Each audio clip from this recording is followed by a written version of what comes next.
Hey, Tyler Dalton here. Just want to give you guys a quick video of how I run comps without using MLS, using websites like Zillow and Redfin.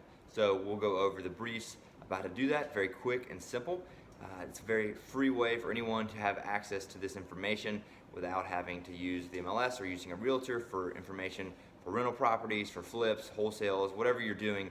It's a very easy way to find this information. It's free, it's available to everyone. If you have any questions, feel free to put them in the comments below. We'd love to hear from you. Please subscribe if you find this channel valuable, and share this video with someone else as well. So we're looking to add some more videos to the portfolio in the months and the weeks to come. So if you have any questions or want to see some things, please let us know, and we'll be working on that. Guys, how to pull comps accurately without using MLS and using free sources like Zillow.com. So for most folks who are just starting out in real estate or trying to start investing or looking for rental properties or even wholesaling, the main source that you're going to use for your comps is going to be Zillow.com.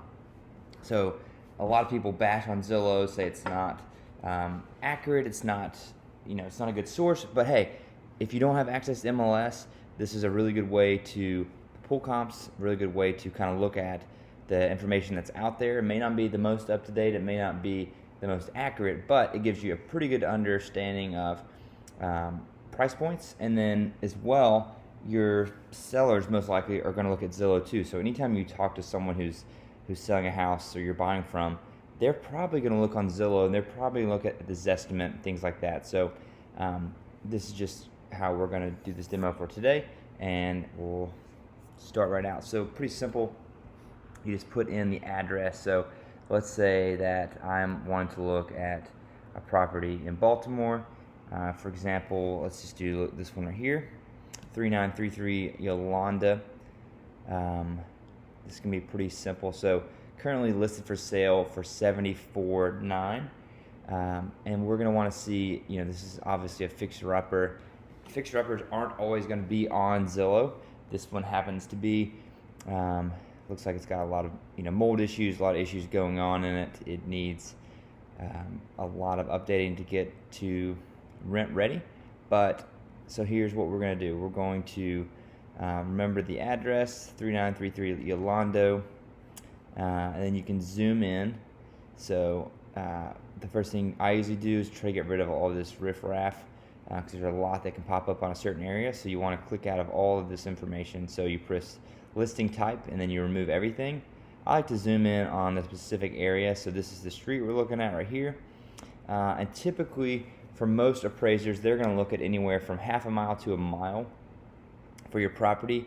And that can just vary from appraiser to appraiser. If you live in a high traffic area, there's lots of homes, that might be much smaller. If you live in a more rural area, then perhaps might be a much larger area. Again, it just depends on the appraiser, but for this example, we'll just stick to the ones that are pretty close to this property.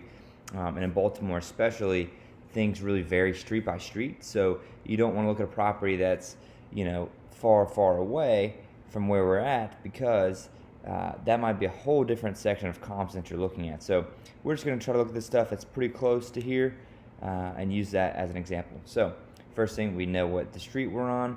We're going to click on listing type, look at sold. So obviously we're trying to find comps for sold properties, and that pulls up a ton of information. We're going to look at sold in, and you can typically look in the last 90 days if you don't think there's enough properties. Some appraisers will do 6 months. So we'll look at that. And then we also forgot to look at the actual more specifics of the property. So we need to see this, the square footage, and we want to see how many beds and baths the property is. So let's look at this one. I believe it's around 1,200 square feet, not including the basement. So most properties in this area are going to be about the same. So you'll want to go clicking the wrong things.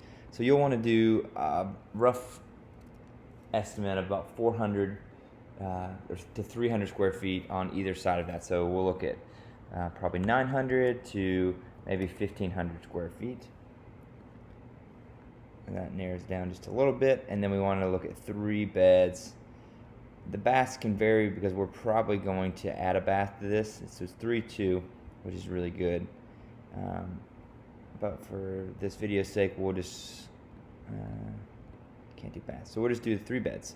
So we also probably can rule out stuff that's really low. So for example, like this $85,000 property, it's not going to be a good example because this could have been a fixer-upper as well. And again, using this without using MLS, you don't know if it's a fixer-upper or not. So this is a nice looking property. It's a 3-2. It's about the same 100 square feet footage. Looks in pretty good shape. Doesn't look like it's a flip property, but it looks like it's in really good condition. So 172. And again, when you're looking at comps, you're going to want to do the average of 3 homes, and you always want to try to shoot for the high end, but know that your property might not be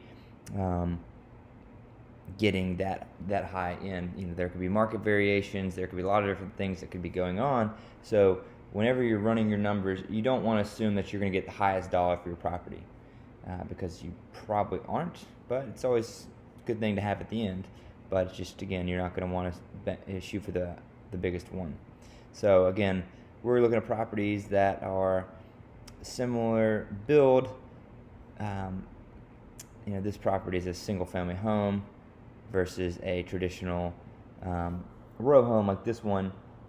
So things that you just kind of look at that. But just again, make sure you're looking at homes that are in similar price points, similar condition as the one that you're looking to buy, and then see the ones that are fixed up in that area. So comps for this one might be, purchase 74. It's going to need a significant rehab to it, and you can't really tell what shape that one is. Plus, the time frame which it sold was, I guess, about 6 months ago, so not too far, but December of last year. This could be a really good comp right here, but we don't know how it looks inside. So you can, sometimes Redfin or other websites will give that information. Zillow doesn't always have that. Again, it's not always the most accurate, but it's just a basis point. This does look like a home that was maybe flipped. It does look a little bit staged, but it looks like to be in really good condition. They did a really nice job, rehabbing it. Looks like there's a finished basement, really big master. Yeah, great looking little basement. Nicely renovated property, so they did a really good job. Another thing you can do is also, same thing, 3 beds, 3 baths. So they probably finished out the basement, which is a good thing to always try to do if there's room. A lot of buyers in this area specifically do like a finished basement for a flipped home product. So I always like to go and look at recent sales. So it looks like this one was sold for $60,000. And sold, in the $200,000 price range. So we don't know what condition it was in beforehand, but it looks like they did a really, really nice job on this one. Always a good one to kind of, keep in the back of your mind and save that property.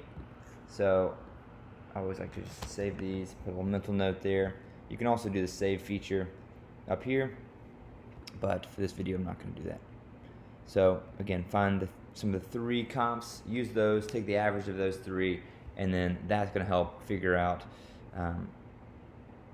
the comps and what you can pay for property. So if you have any questions, feel free to leave them in the comments below.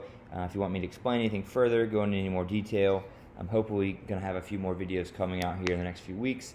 I should have one uploaded of my recent Burr property that I'm working on, and then I have a flip property that we're just about to close on in the next few weeks, so that should have some more videos coming up. But please let us know. We're glad to help any way we can.